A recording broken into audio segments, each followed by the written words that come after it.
Olá, meninas e meninos! Nesse vídeo a gente vai falar sobre o contrato de depósito. Geralmente, o contrato de depósito é um contrato gratuito em que alguém, o depositante, pede ao depositário que mantenha em sua guarda um objeto móvel. Essa situação vai permanecer até o momento em que o depositante reclame o objeto, ou seja, peça a devolução do item ao depositário. Apesar de o legislador civil colocar o contrato de depósito como um contrato gratuito, ele pode sim ser um contrato oneroso. Tanto pode que tem muitos bancos que trabalham com isso.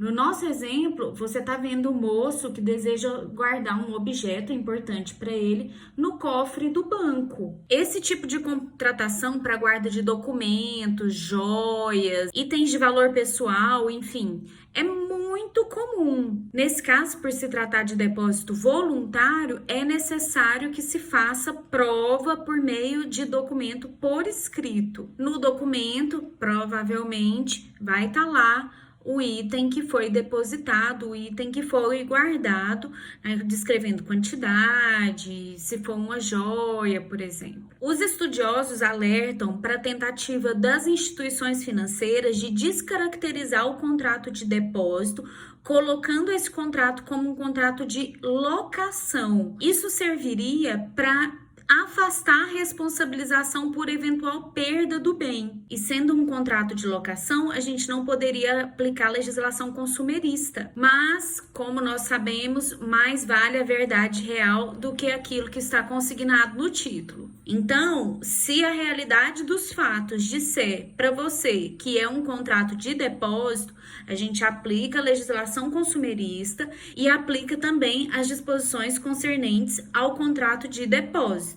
A doutrina destaca duas classificações dos contratos de depósito.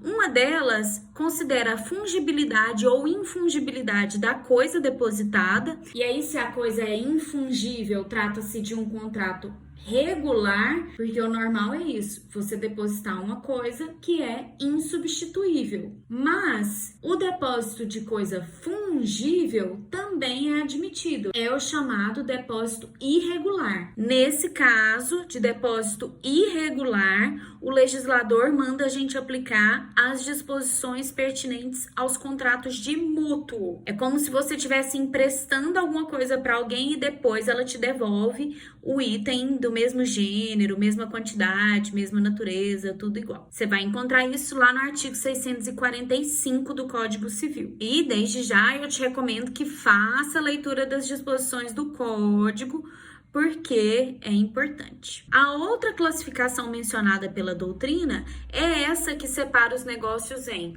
voluntário ou necessário. O negócio voluntário é aquele que decorre da vontade das partes. Elas firmam um contrato, elas estabelecem um pacto, uma negociação entre elas. Então, você tem um depósito voluntário. Já o depósito necessário ou obrigatório, que é a mesma coisa, você encontra lá no artigo 647 e no 649. O 647, inciso 1º, fala da hipótese de depósito legal, que é aquele que decorre de uma obrigação imposta pelo próprio legislador.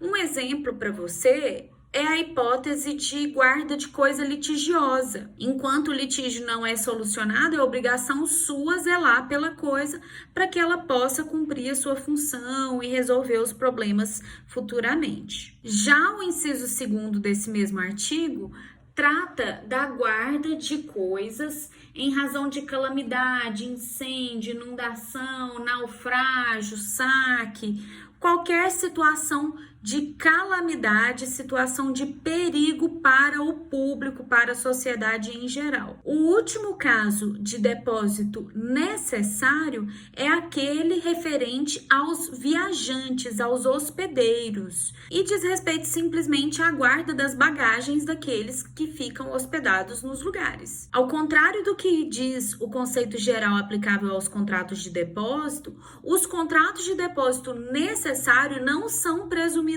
gratuitos. A presunção é pela onerosidade desses contratos.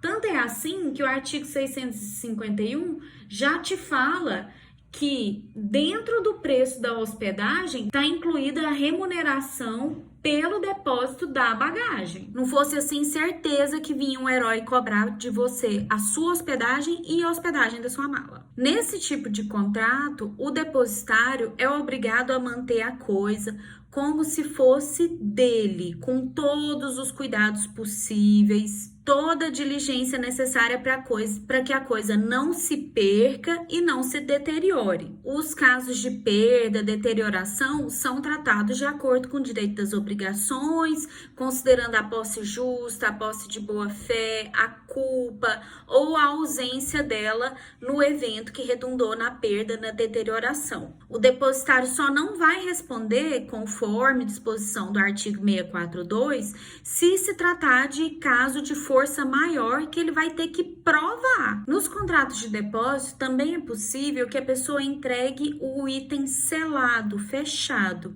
Se isso acontecer, ainda existe o dever de sigilo quanto ao item que está sendo depositado. Cabe ao depositário manter o sigilo a respeito do que foi entregue para sua guarda. Tem um destaque importante que a gente precisa fazer que diz respeito à prisão civil do depositário infiel. Se você abrir o seu código novinho agora, você vai encontrar o artigo 652 e ele diz que seja o depósito voluntário ou necessário, o depositário que não restituir quando exigido será compelido a fazê-lo mediante prisão não excedente a 1 ano e ressarcir os prejuízos. Essa daí é a tal da prisão do depositário infiel, porque você entregou uma coisa para ele guardar e o que ele fez? Não guardou direito, não devolveu, ele tá teimando para devolver. Tanto o legislador civil quanto o legislador constituinte no Brasil previam essa possibilidade de prisão do depositário infiel. Só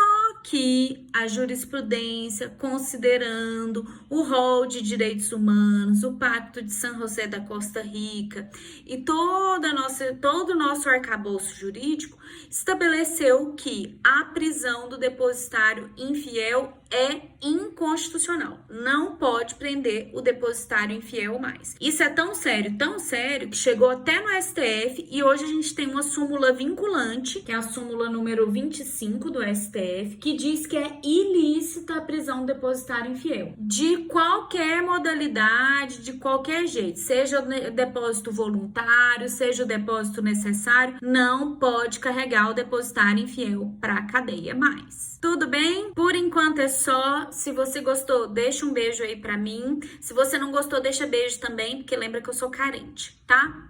Beijo pra você, até a próxima.